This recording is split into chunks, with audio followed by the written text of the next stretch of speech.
Fons-sur-Luçan, 237 habitants, est à 23 km au nord d'Uzès.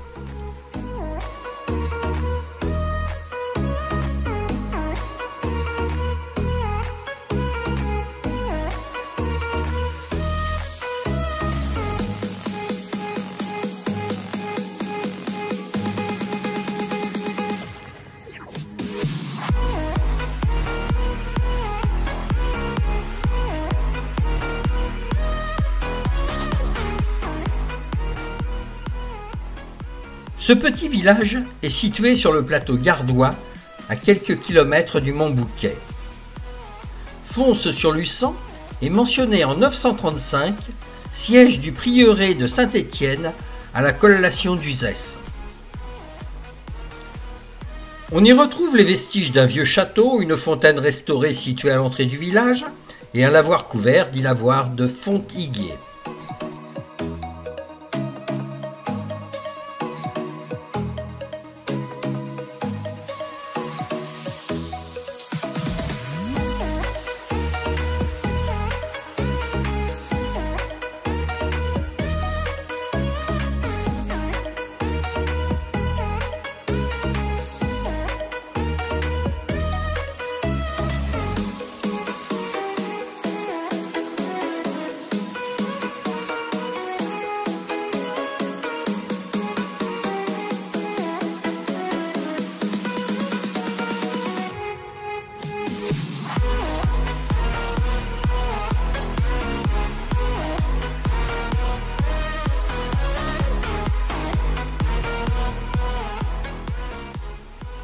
Luçan, 486 habitants, est perché sur un piton rocheux.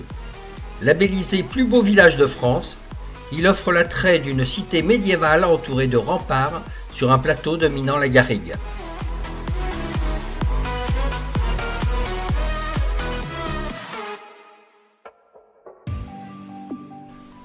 Le village languedocien se caractérise par ses ruelles étroites, ses vieilles maisons en pierre qui témoignent d'un riche passé.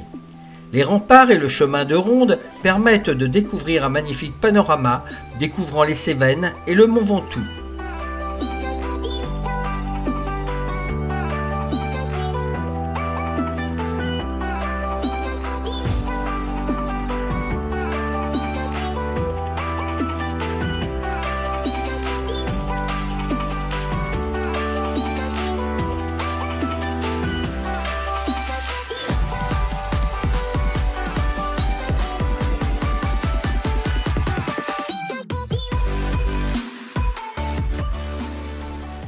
On y trouve entre autres le château datant du XVe siècle qui est classé monument historique.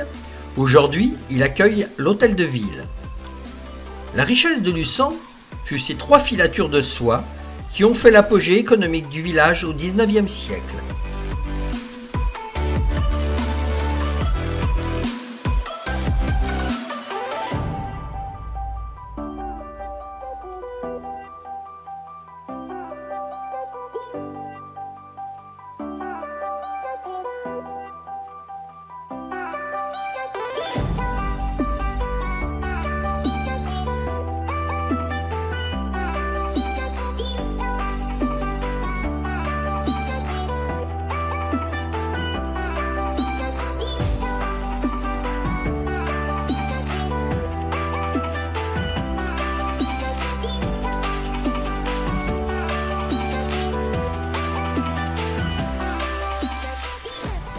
Les concluses de Luçan méritent un détour.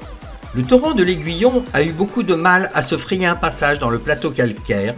C'est à cause des cuvettes et des conques, conclusas en occitan, que les gorges de l'Aiguillon ont fini par s'appeler concluses. Mais aujourd'hui, malgré les récentes pluies sur une autre partie du Gard, le torrent de l'Aiguillon est désespérément vide.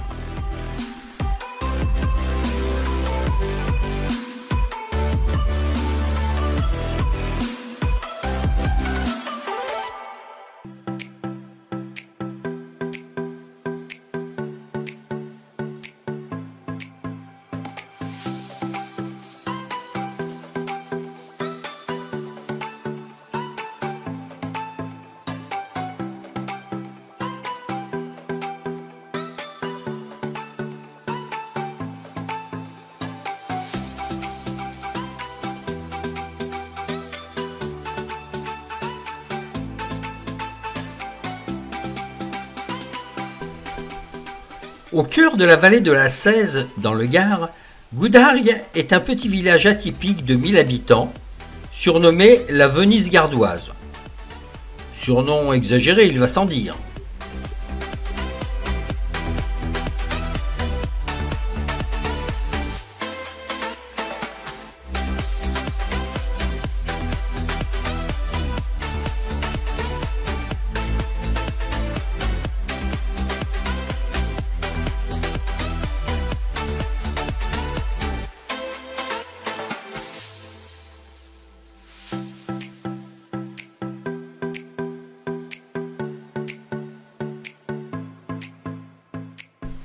Ses canaux ombragés de platanes centenaires, ses fontaines et ses places fraîches lui confèrent un attrait incontestable. Le village a été construit autour d'une abbaye fondée par les moines bénédictins aux alentours de l'an 815.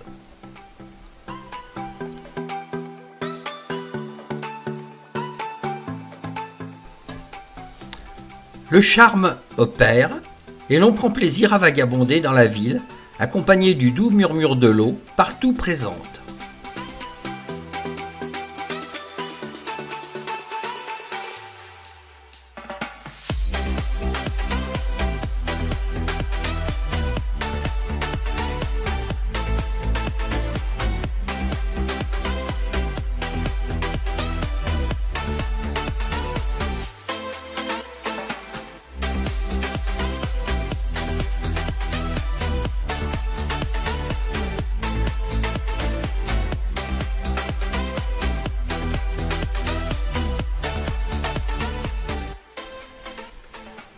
Barjac porte le label Village de caractère. Écrin de la Renaissance, Barjac se niche entre les gorges de l'Ardèche et celles de la Cèze, au seuil des Cévennes. Le paysage aux accents toscans, façonné par une agriculture riche en biodiversité, associée à la garrigue sauvage, lui offre un décor somptueux.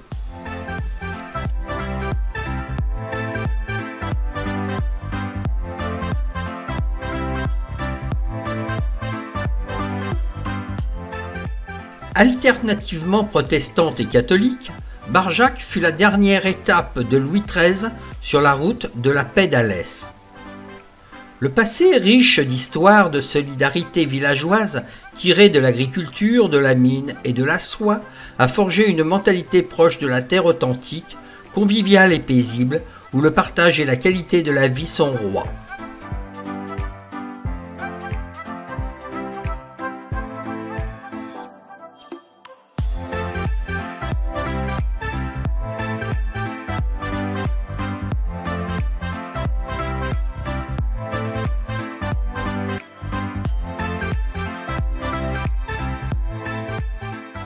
Dès le XIIIe siècle, situé entre Vivarais et Languedoc, Barjac est à la croisée des routes commerciales majeures.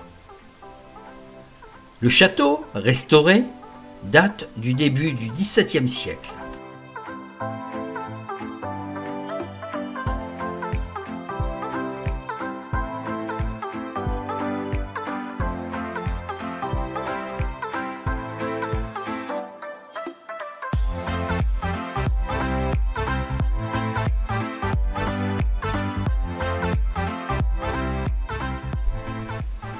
Éguèze médiévale et méridionale.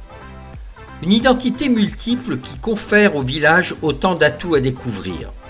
Son patrimoine tout d'abord hérité du Moyen-Âge, les vestiges du donjon et de la tour sarrasine, témoins de l'ancien château fort, les fortifications et leurs chemins de ronde du XIe siècle que l'on doit aux comtes de Toulouse.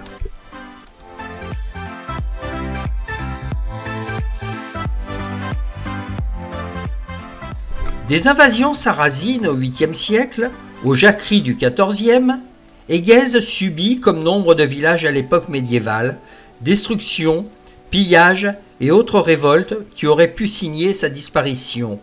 Heureusement, il n'en fut rien.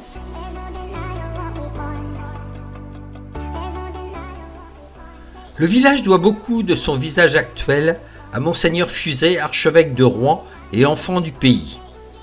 Ainsi, par exemple, la place du Jeu de Paume arborée de platanes où l'on trouve l'église du XIe siècle et ses façades crénelées.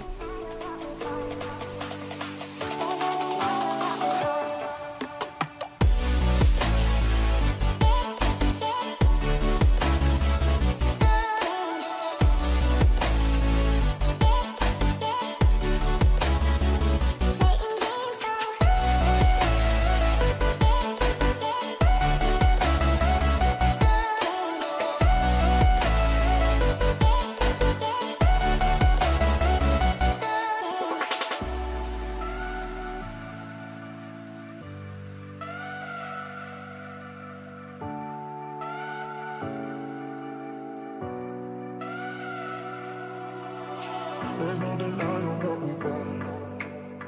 There's no denying what we want. Playing games, no. There's no denying what we want. There's no denying what we want. Playing games, no. There's no denying what we want. There's no denying what we want. Playing games, no. There's no denying what we want. There's no denying what we want.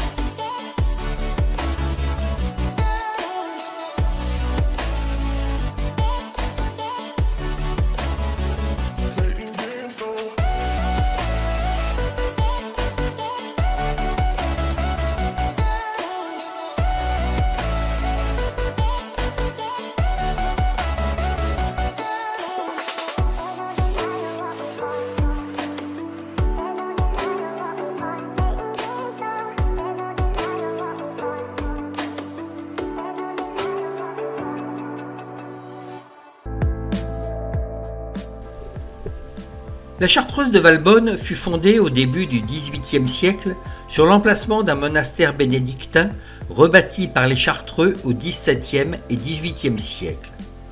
Située au cœur d'une forêt de 1500 hectares, répertoriée parmi les plus belles de France, de l'église conventuelle à la chapelle des reliques, en passant du petit cloître au grand cloître, on peut imaginer ce que fut la vie des Chartreux à l'intérieur du monastère et découvrir leur univers de silence et de solitude.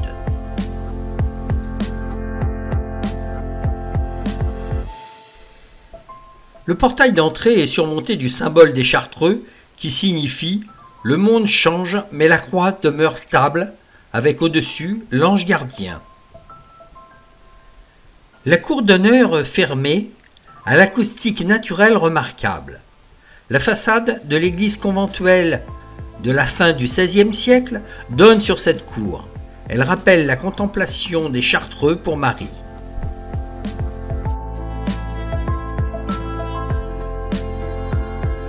On ne peut que rester confondu devant l'habileté des bâtisseurs de cette église conventuelle.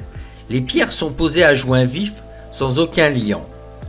Le chœur des frères est garni de 24 stalles et proche de la cour. Il accueillait les frères convers qui y suivaient les offices de la communauté. 38 stalles sont sculptées de motifs et ornées de superbes marqueteries de bois précieux représentant des symboles variés. Le maître-autel est constitué de colonnes en marbre noir. On peut y voir 2 sièges en marbre, un pour l'évêque et l'autre pour le prieur.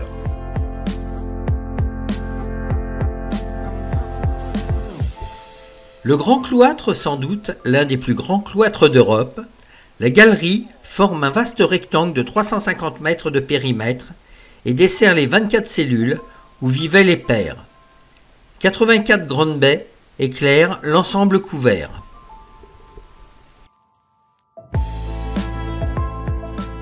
Le jardin offre une magnifique vue d'ensemble sur le cloître. On y retrouve le cimetière des Chartreux et une statue de Saint-Joseph.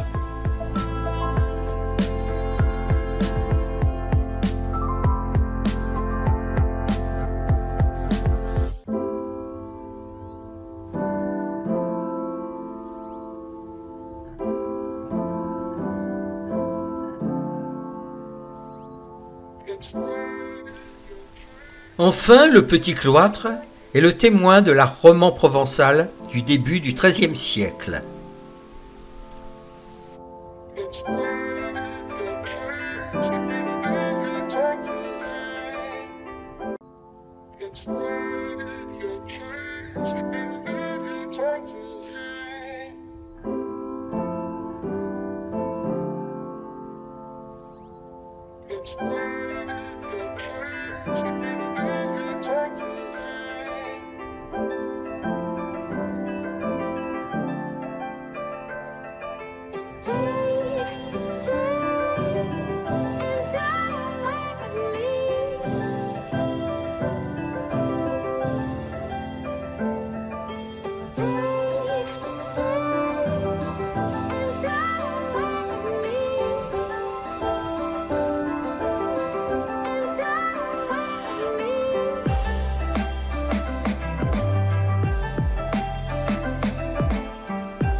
À une vingtaine de kilomètres au sud de Montélimar, les pierres blanches de la gare d'Adhémar éblouissent du soleil de la Drôme provençale.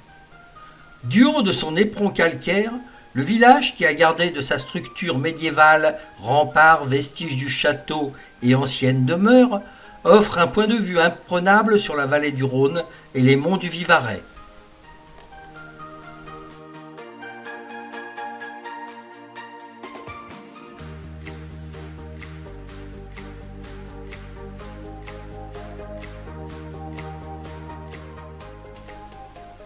Son église perchée signale de loin ce vieux village du Tricastin. C'était au Moyen-Âge une importante place forte de la famille d'Adhémar. Au XVIe siècle, un château Renaissance fut édifié par Antoine Escalin, baron de la Garde, ambassadeur et général des galères de France.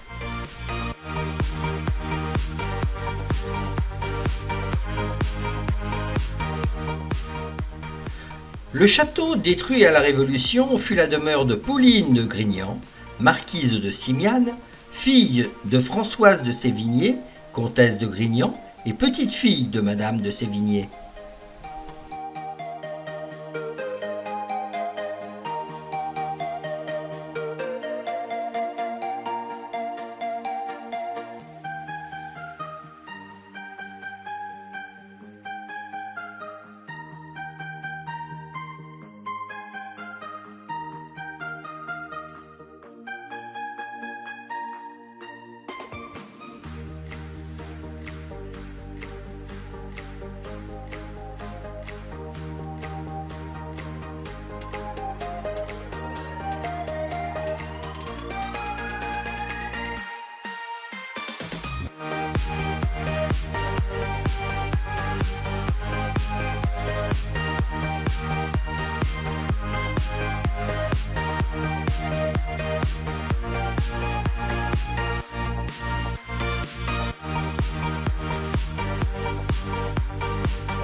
Cliuskla est une commune de 644 habitants située dans la Drôme à mi-chemin entre Valence et Montélimar. Depuis toujours, c'est l'histoire de la poterie qui se raconte à Cliou. La fabrique de poterie traditionnelle, fait encore entendre la douce musique de ses tours. L'argile était extraite près du village et au XIXe siècle, le village tout entier vivait de cette activité.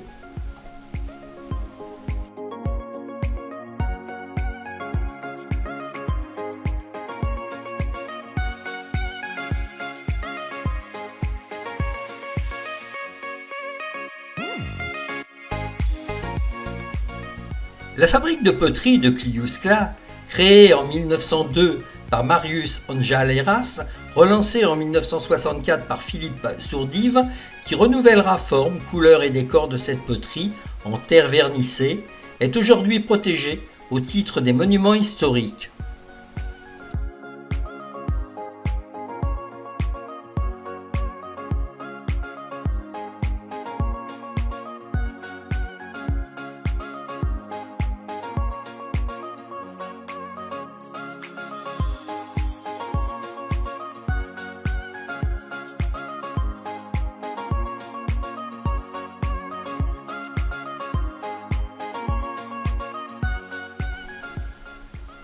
Cliuscla s'étire tranquillement le long d'une crête qui s'est déguisée en rue principale. Le nom du village vient de l'occitan provençal clieu, qui veut dire pente, du latin clivum, auquel aurait été ajouté au cours du XVIIIe siècle usclati, qui veut dire brûler en occitan.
Implanté en Isère, aux portes de la Drôme, à mi-chemin de Grenoble et de Valence, le village médiéval de Saint-Antoine-l'Abbaye a été redécouvert par Prosper Mérimée qui déclara l'église abbatiale gothique monument historique en 1840.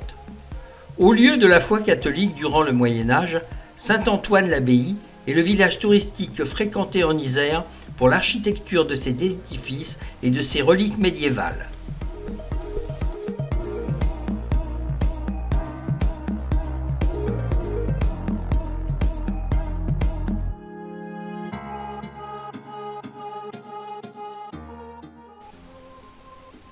Depuis le 10 avril 2010, Saint-Antoine-l'Abbaye est classé parmi les plus beaux villages de France.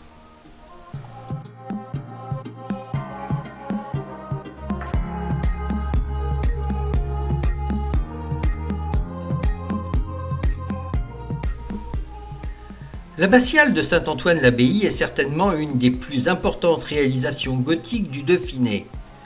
De plan basilical, elle est longue de 72 mètres et large de 34,25 mètres. Sa façade de style gothique flamboyant possède 3 portails surmontés d'une balustrade. Une immense verrière éclaire la nef. La nef, de 7 travées hautes de 22 mètres, est voûtée d'ogives et flanquée de 2 larges bas-côtés sur lesquels s'ouvrent 17 chapelles de plan carré. La fin des travaux de rénovation sont programmés pour le printemps 2022.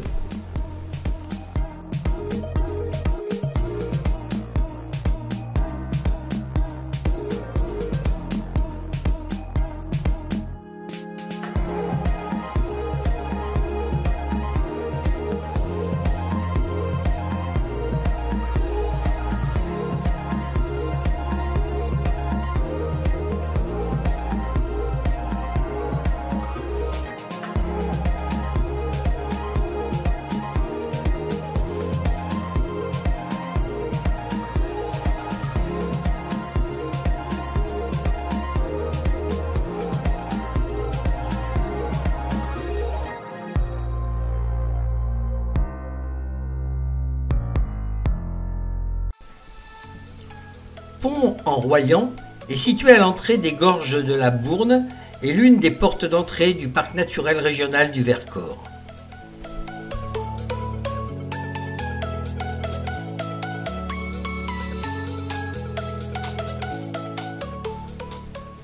Le village est reconnu comme l'un des bourgs les plus curieux en Dauphiné, grâce à ses maisons suspendues, aux façades colorées qui dominent la Bourne. Ses remparts, le pittoresque de Séruel, son pont. Ce bourg médiéval doit son charme à l'ingéniosité des hommes qui, dès le XVIe siècle, ont construit ce village perché pour favoriser la négoce du bois. Le site des maisons suspendues au-dessus des eaux de la Bourne avait impressionné Stendhal.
Le Poët-Laval, à une vingtaine de kilomètres de Montélimar, ce village s'est installé dans la vallée du Jabron, au milieu des lavandes et des blés. Ancienne commanderie de l'ordre des Hospitaliers, le village a conservé de cette époque le château, des vestiges de la chapelle romane Saint-Jean des Commandeurs et des remparts.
Grignan est un village médiéval drômois, en plein cœur de la plaine du Tricastin. Le village a été édifié sur une toute petite colline au charme incomparable. La beauté du paysage est composée de chênes verts, de prairies, de genêts, de buis, de lavandes et de garrigues, alternées par des parcelles de vignobles et des truffières. Le village offre des vues panoramiques uniques aux quatre coins de Cardinaux. Madame de Sévigné disait « Une belle et triomphale vue, car tous ces panoramas peuvent être admirés depuis les terrasses du château de Grignan. »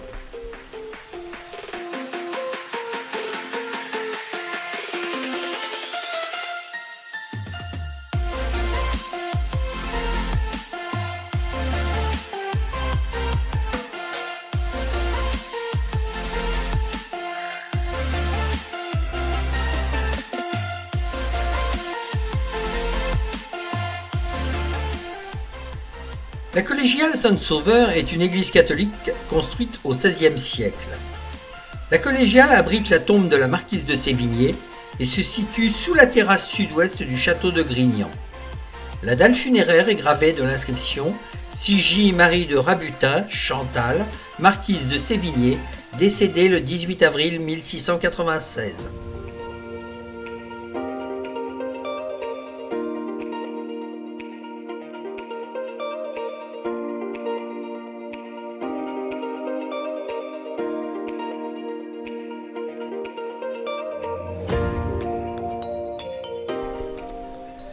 Le château de Grignan est bâti sur un promontoire rocheux surplombant le village.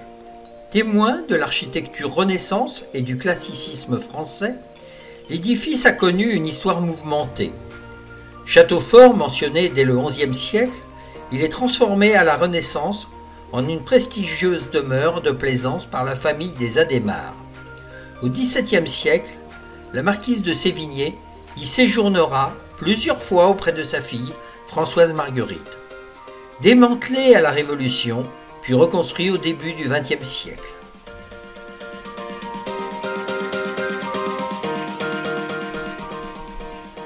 Nous visitons le vestibule, l'escalier d'honneur ainsi que l'office.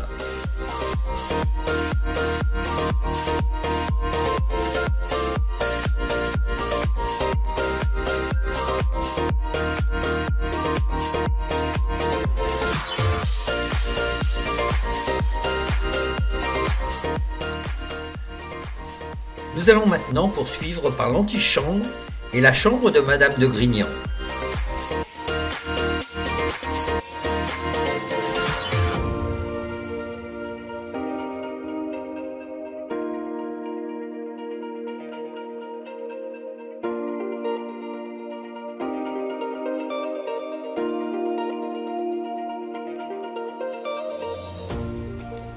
Le cabinet de Madame. La salle du roi.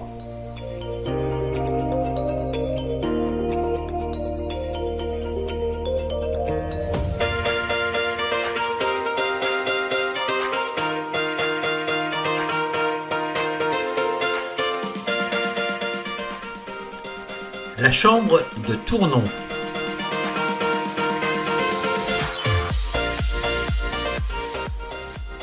Le vestibule des prélats.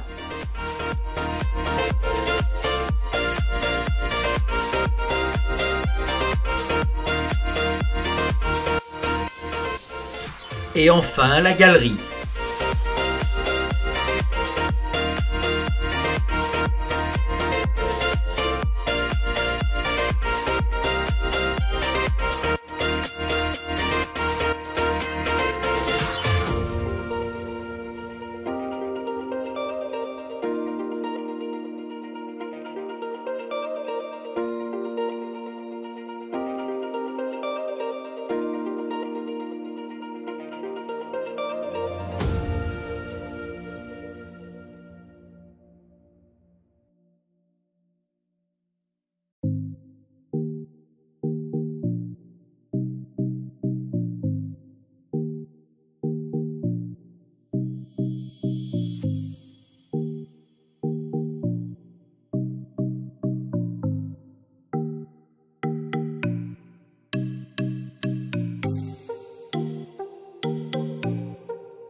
Séguré, un village médiéval aux allures de crèche provençale.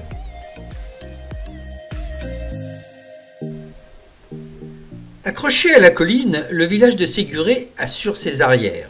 Son nom semble lui avoir été attribué en raison de sa position géographique, puisqu'il signifie en provençal « sécurité ». Sa situation dominante permet aux habitants d'observer les mouvements de la vallée du Rhône, sans oublier celle du château au sommet du massif.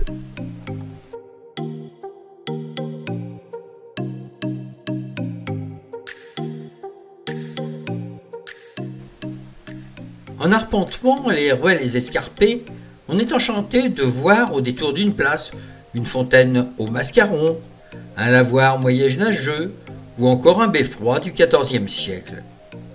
Et au bout de la rue, des poternes, la mairie.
La Nesque est une petite rivière qui prend sa source à Aurelle sur le flanc est du mont Ventoux. Après un court parcours à travers les monts de Vaucluse, elle se jette dans la Sorgue peu avant Avignon. Le nom de Nesque dérive d'Anesca, divinité romaine représentée sous la forme d'une femme porteuse d'eau et d'épis de blé, symbole de vie, de richesse et d'abondance.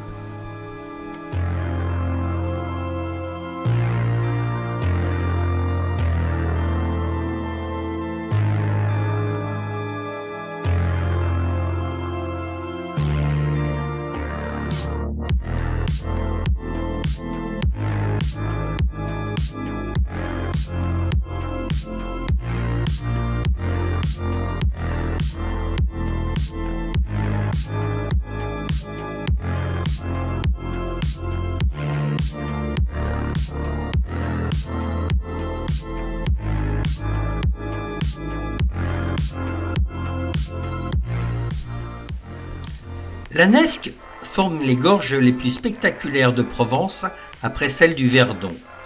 Certaines falaises mesurent plus de 200 mètres de hauteur. Ces gorges débutent à Monieux, à 625 mètres d'altitude, pour se finir 20 km plus loin à Métamis, à 270 mètres d'altitude.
Située au milieu d'une riche et fertile plaine, la commune de Pernes-les-Fontaines est une terre agricole par excellence.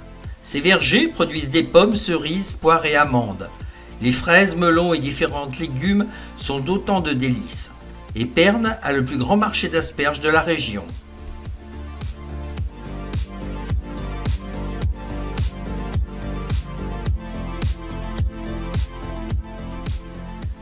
Pernes-les-Fontaines est également appelée la perle du Comtat, ancienne capitale du Comtat venessin. Avant de passer sous la domination des papes, elle conserve de cette période un patrimoine historique exceptionnel. D'abord Paternus, puis Parternae et Pernes, la ville qui bénéficiait d'une source naturelle et comptait 36 fontaines en 1936 est devenue Pernes-les-Fontaines. Et des fontaines, il y en a, pas moins de 40, 2 fois plus si on compte les fontaines privées, datant du XVIIIe siècle et dont plusieurs sont classées aux monuments historiques.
L'abbaye Notre-Dame de Sénanque est fondée le 9 des calendes de juillet 1148, en fait 23 juin, par des moines cisterciens venue de Mazan en Ardèche. Notre-Dame de Sénanque est ainsi la 4e abbaye cistercienne fondée en Provence, après Le Toronnais, Aiguebelle et Sylvacane. L'abbaye appartient à un ordre monastique puissant porté par l'Ora de Saint-Bernard. Au moment de la naissance de Sénanque, les cisterciens comptaient plus de 350 abbayes d'hommes réparties dans toute l'Europe.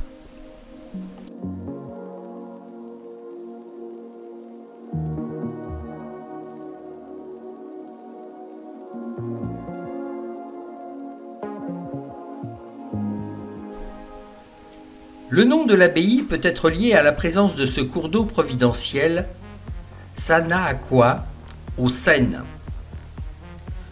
Selon les recommandations de la Summa Carta Caritatis, toute nouvelle fondation doit compter 12 moines et un abbé. Mais il semble que ce ne fut pas le cas pour Sénanque. Seuls 6 religieux, dont le premier abbé Pierre, sont mentionnés. L'abbé, 3 moines de chœur et 2 frères convers. En 1220, l'abbaye est achevée, soit un chantier de près de 60 ans.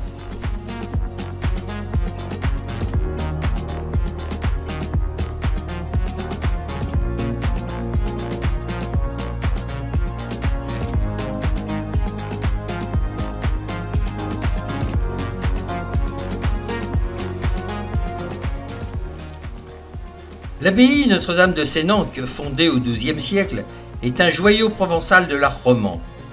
Son église abbatiale a cependant été fermée dans l'urgence car elle menace de s'effondrer. Seuls des travaux urgents permettront de sauver cette église du moindre risque sismique.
La forêt des cèdres du Petit Luberon constitue une zone historique de réalisation forestière.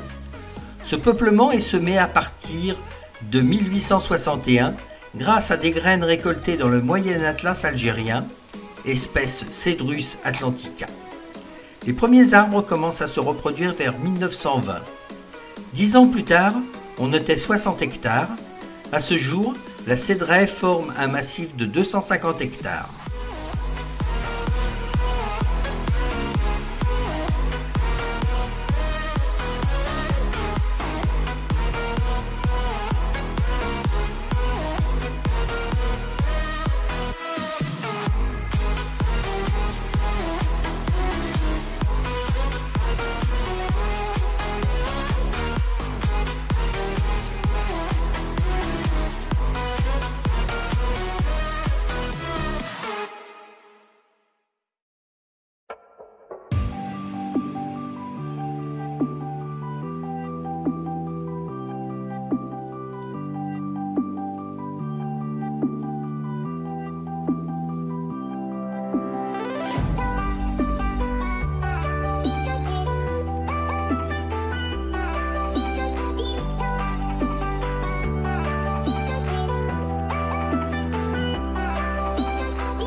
L'architecture du village de Lourmarin dévoile au fil des rues ses nombreuses richesses. De la Renaissance au baroque, du classicisme au XIXe siècle, les maisons de Lourmarin soulignent le savoir-faire incomparable de ses maîtres d'œuvre, souvent méconnus du grand public. Des anecdotes, Lourmarin en possède tellement. Elles se bousculent et offrent une identité à part entière de ce village, qui a accueilli tant d'illustres personnages, Churchill, la reine-mère, Élisabeth, le général de Gaulle, etc. Plusieurs hommes célèbres ont vécu à Lourmarin, dont 2 écrivains tombés sous le charme du village. Lourmarin fut les derniers lieux de séjour d'Albert Camus, c'est également celui de sa dernière demeure. Pour l'écrivain Henri Bosco, Lourmarin a été le lieu de prédilection et d'inspiration qui a nourri ses rêves depuis son enfance. Henri Bosco a écrit sur Lourmarin « Ce pays a cheminé en moi ». Comme Albert Camus, Henri Bosco est enterré à Lourmarin.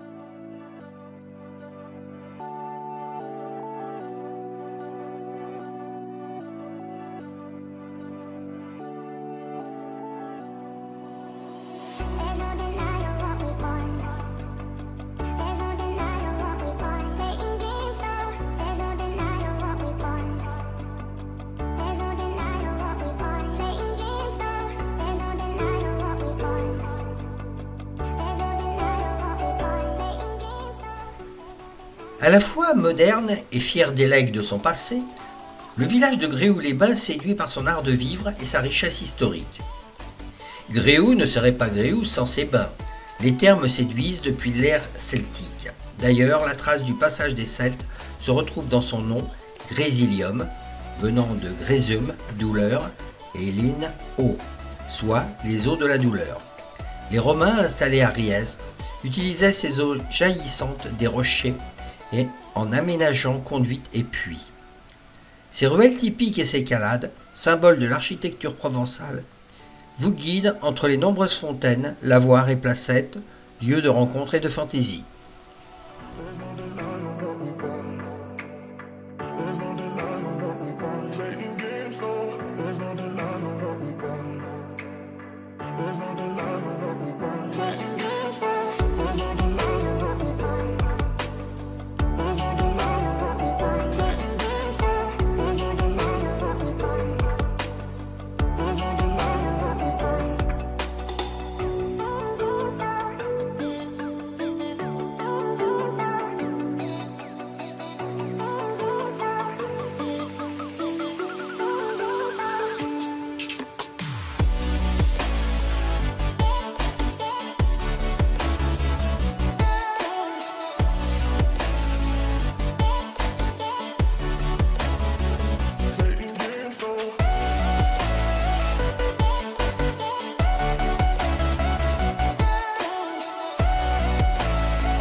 Au-delà des eaux, le village de Sainte-Croix, situé à 513 mètres d'altitude, surplombe le lac depuis un éperon rocheux.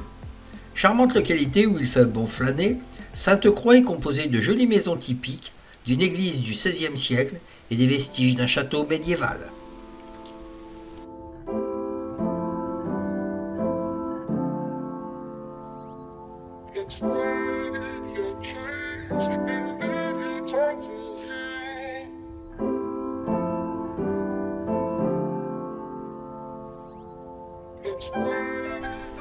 L'arrivée sur le lac de Sainte-Croix du Verdon est toujours un moment exceptionnel qui opère comme un enchantement. Le paysage immense et coloré comme un tableau de Cézanne se dévoile progressivement.